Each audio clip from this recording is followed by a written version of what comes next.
वर्तमान युग भौतिक युग है। भौतिक युग में बिना धन के कुछ भी कार्य संपादित नहीं हो सकता है। हम किसी भी कार्य को नहीं कर सकते हैं।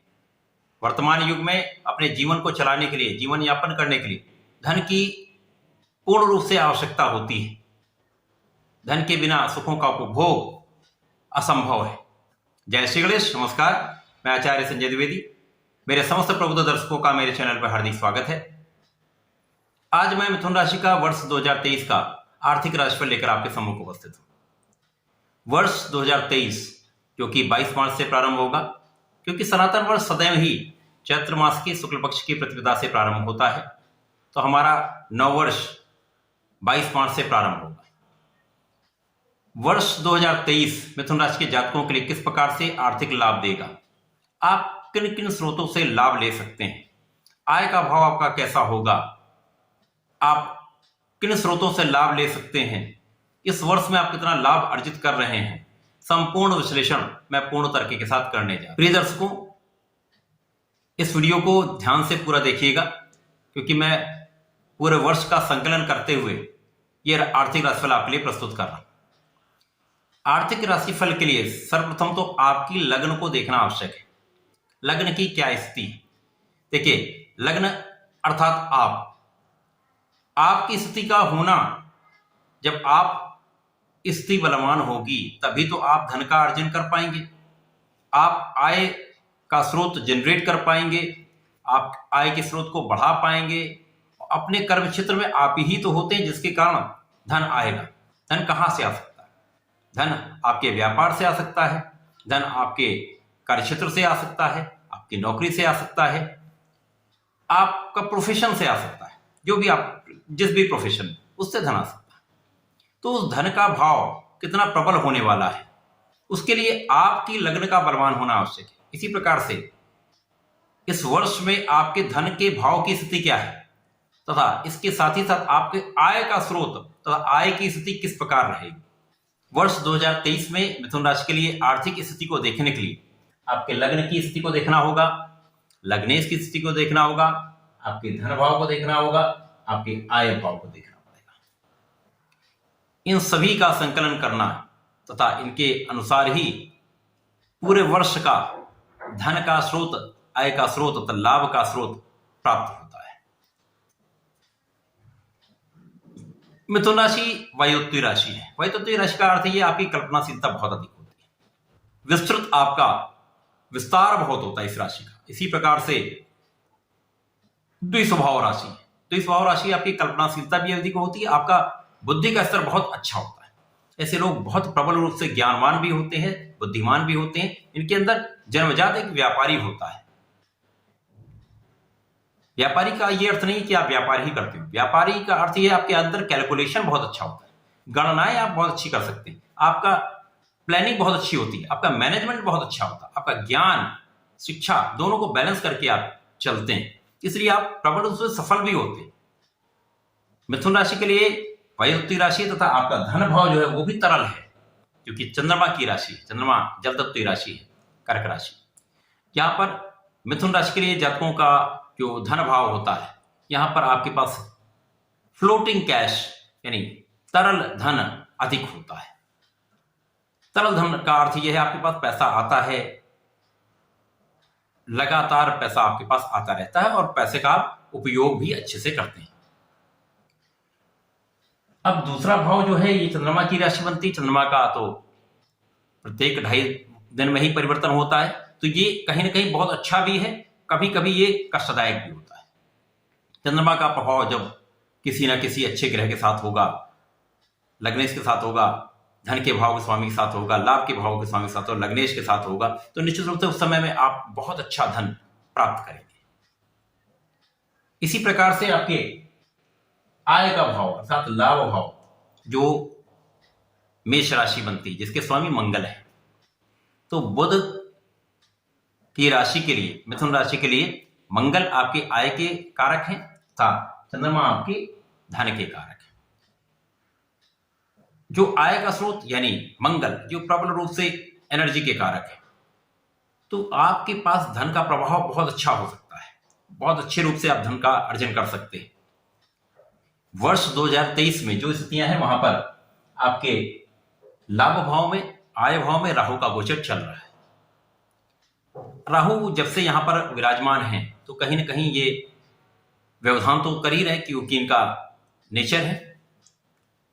अभी तक जो अवरोध चल रहे थे वो भी शनिदेव के ढैया के प्रभाव के कारण चल रहे थे, लेकिन अब आपके भाग्य की स्थिति अच्छी है। देखिए, कर्म आप कितना भी अच्छा कर लें, कितना भी आप परिश्रम कर लें, कितना भी आप जी तोड़ मेहनत कर लें, लेकिन जब तक आपका भाग्य साथ नहीं देगा तब तक आपको पूर्ण लाभ नहीं मिलता है। तो अब आपका भाग्य आपका साथ देगा। कर्म भाव के स्वामी गुरुदेव बृहस्पति हैं। अब धन कहां से आएगा? कर्म से ही तो धन आएगा। तो कार्यक्षेत्र के स्वामी गुरुदेव बृहस्पति हैं, जो कि प्रबल अवस्था में आपके केंद्र में हंस नामक राजयोग में।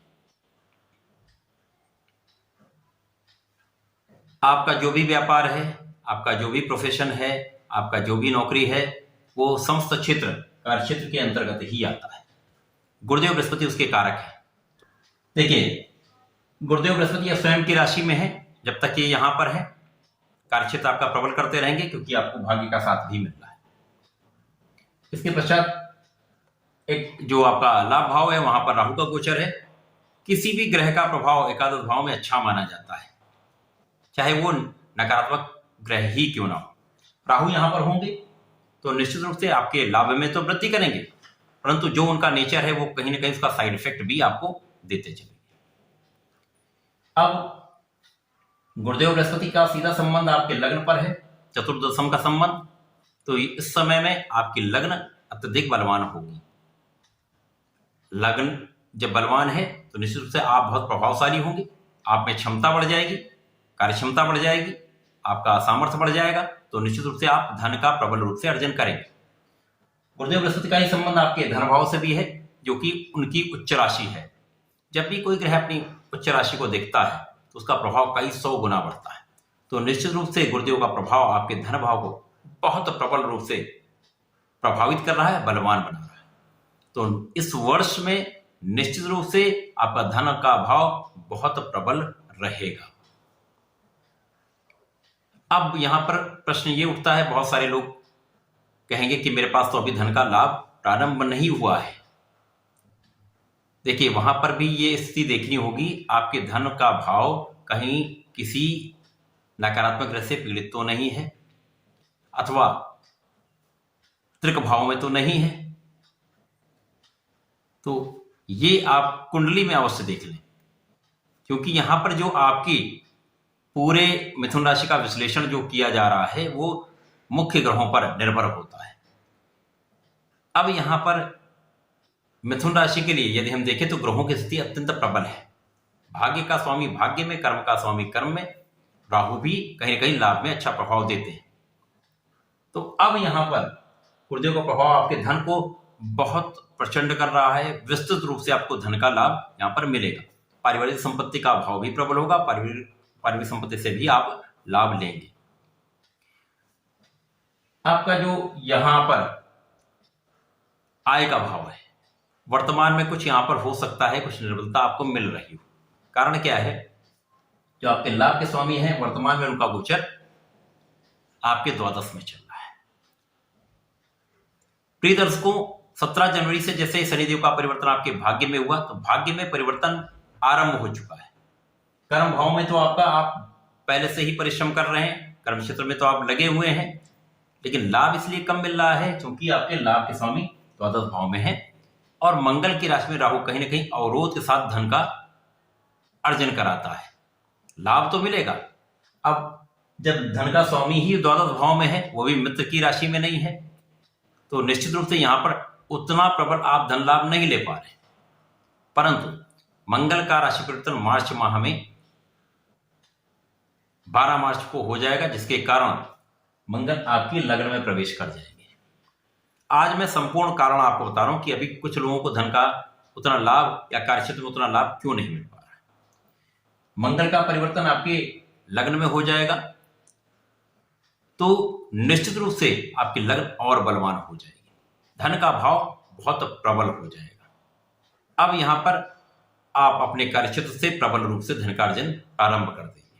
साथ ही साथ आपके सुख संपत्ति का भाव भी प्रबल हो जाएगा। इसी के साथ गुरुदेव तथा मंगल का संबंध जो चतुर्थ दशम का बनेगा वो निश्चित रूप से आपके लाभ को, आपकी आय को कई 100 गुना बढ़ाने वाला है। तो 100% इस वर्ष में मार्च माह से ही आप बहुत प्रबल रूप से धन का अर्जन प्रारंभ कर देंगे। अब 22 अप्रैल को गुरुदेव का राशि परिवर्तन आपके लाभ भाव में हो जाएगा। अकेला राहु कहीं ना कहीं कष्टदायक इफेक्ट देता है, प्रभाव देता है। अब राहु के साथ गुरुदेव बृहस्पति होंगे। अब जैसा ज्योतिषी सूत्र कहता है कि एकादश भाव में प्रत्येक ग्रह नकारात्मक प्रभाव ना देकर सकारात्मक प्रभाव अधिक देता है। यद्यपि यहां पर गुरुदेव बृहस्पति का गोचर 22 अप्रैल को जब यहां पर होगा, आपके लाभ भाव में होगा, तो यहां पर गुरु चांडाल योग का निर्माण होगा। परंतु एक ये भी सूत्र है कि राहु छाया ग्रह है। छाया का अर्थ ही ये होता है कि जब वो किसी ग्रह के साथ में होता है तो उसकी छाया बनता है। तो यहां पर राहु भी गुरु की छाया बनेगा। अब गुरु की छाया बनेगा, एकादश भाव में होगा, तो नकारात्मकता कम से कम होगी। अब जो नकारात्मकता होगी वो भी मैं बताऊंगा, लेकिन आप पहले अपने लाभ को जान लें। अब यहां पर गुरुदेव बृहस्पति जो कि कर्म के स्वामी होकर आपके लाभ में है, गुरुदेव आपके सप्तम के भी स्वामी हैं, तो यहां पर आपको पार्टनरशिप से बहुत लाभ मिलेगा। आय आपकी कई 100 गुना बढ़ जाएगी। जीवन साथी से भी आपको धन का लाभ होगा। इसी प्रकार से आपका कार्यक्षेत्र अत्यंत प्रबल हो जाएगा। कार्यक्षेत्र में प्रबलता आने से आप धन का प्रबल रूप से लाभ लेंगे, क्योंकि आप कार्यक्षेत्र का स्वामी आपके आय भाव में चला गया। तो कार्यक्षेत्र से प्रबल रूप से आप आय करने वाले हैं, लाभ लेने वाले हैं। अब राहु का प्रभाव क्या होगा? अचानक धन लाभ कराएगा। कार्यक्षेत्र में अचानक प्रगति से आपको लाभ मिलेगा। पदोन्नति अचानक हो सकती है, अचानक आपका कार्यभार बढ़ सकता है, कार्यक्षेत्र में प्रगति हो सकती है। तो यहां निश्चित रूप से ऐसा हो कि आपको धन का अचानक लाभ मिलेगा, निश्चित रूप से लाभ आपका बढ़ेगा। नकारात्मकता कहां आएगी? आपके प्रेम के भाव में। प्रेम संबंध उतने अच्छे नहीं रहेंगे। संतान के भाव पर दृष्टि होगी तो संतान का पक्ष कहीं ना कहीं स्वास्थ्य में कुछ समस्या दे सकता है, परंतु शिक्षा में बहुत कोई अवरोध नहीं दिखेगा। तो शिक्षा से लाभ, ज्ञान से लाभ, विद्या से लाभ। जो लोग वाणी से संबंधित कार्य करते हैं, अपने बुद्धि के स्तर से काम करते हैं, कला क्षेत्र से संबंधित कार्य करते हैं, किसी प्रकार का कार्य क्षेत्र है, व्यापार है, निश्चित रूप से आप उसमें बहुत अपने ज्ञान से बहुत प्रगति करने वाले। आपका ज्ञान बहुत बढ़ जाएगा, आपका शिक्षा, आपका कैलकुलेशन, आपका मैनेजमेंट बहुत अच्छा हो जाएगा। यहां पर पदोन्नति का योग 100% दिख रहा है। तो जब आपका पद का लाभ आप लेंगे, कार्यक्षेत्र में प्रगति होगी, तो धन का लाभ भी तो आपको प्राप्त होगा। तो आपका लाभ कई गुना यहां पर बढ़ जाएगा। इसी प्रकार से जैसे ही राहु का परिवर्तन आपके लाभ भाव से आपके कार्यक्षेत्र में हो जाएगा, जो कि राहु 29 अक्टूबर को आपके एकादश भाव से निकलकर आपके दसम भाव में आ जाएंगे, जहां पर गुरुदेव बृहस्पति की राशि में इनका गोचर प्रारंभ हो जाएगा।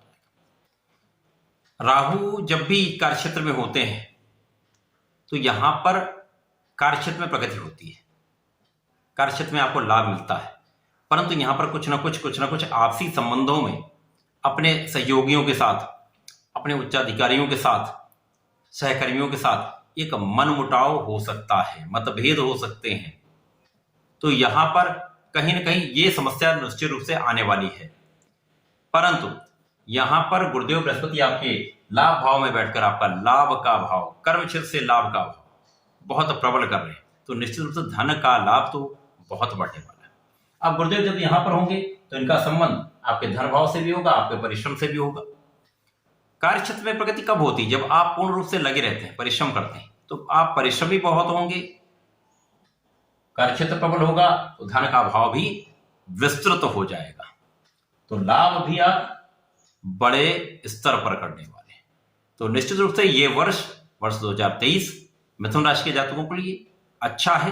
कुछ व्यवधान अवश्य होंगे, क्योंकि कार्यक्षेत्र में जब राहु आएगा कुछ मतभेद कराएगा, कुछ समस्या करेगा, परंतु कुल मिलाकर इस पूरे वर्ष में आपको धन का लाभ पहले की अपेक्षा बहुत अच्छी मात्रा में होने वाला है। पिछले कुछ वर्षों से जो आपने संघर्ष किया है, वो संघर्ष अब आपके अनुभव के रूप में आपके काम आएगा। और आप अपने कार्यक्षेत्र में बहुत सजगता से, बहुत सतर्कता से आगे बढ़ेंगे और प्रबल रूप से आप धन का अर्जन निश्चित रूप से करेंगे। तो ये वर्ष आपको धन का लाभ पहले से बहुत अच्छी मात्रा में कराने वाला है, बहुत अच्छी स्थिति में आपको लाने वाला है। मिथुन राशि के जातकों के लिए मैं सदैव कहता हूं, आपको नियमित रूप से गणपति महाराज के शरण में रहना चाहिए, उनके मंत्र का जाप करें, अथवा प्रत्येक बुधवार को गणपति स्तोत्रम का यदि पाठ करते हैं तो निश्चित रूप से आपके जीवन में बहुत प्रगति होने वाली है, बहुत लाभ मिलने वाला है। ऐसा करें, इसका लाभ लें। धन्यवाद, नमस्कार।